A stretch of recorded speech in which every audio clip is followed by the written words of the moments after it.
السلام عليكم متابعي القناة، مرحبا بكم في ملخص مباراة المنتخب المغربي ضد منتخب هايتي ضمن منافسات كأس العالم 2026.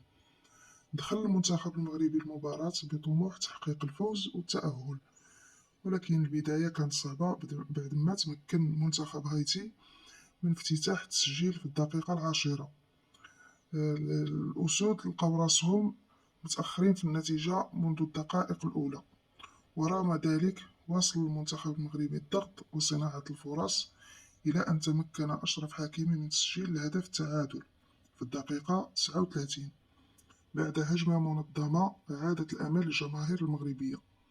لكن المنتخب هايتي عاد من جديد وسجل الهدف الثاني في الدقيقة 43 لينتهي الجزء الأخير من الشوط الأول بإثارة كبيرة.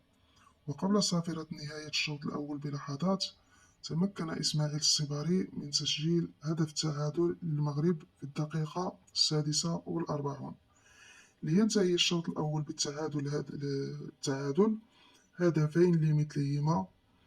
وفي الشوط الثاني ظهر المنتخب المغربي بوجه مختلف، وسيطر على مجريات اللعب مع ضغط متواصل على الدفاع هايتي. هذا الضغط أثمر هدف التقدم في الدقيقة 78 عن طريق سفيان رحيمي، الذي منح الأفضلية لأسود الأطلس لأول مرة في المباراة. وفي الدقيقة 89 أكد جاسم ياسين تفوق المنتخب المغربي بتسجيل الهدف الرابع ليحسم المباراة نهائيا ويقود المنتخب المغربي إلى فوز مستحق بنتيجة 4 أهداف مقابل هدفين. وبهذا الانتصار يواصل المنتخب المغربي مشواره بثقة كبيرة، مؤكدا قوته وشخصيته في هذه البطولة العالمية. مبروك لجميع الجماهير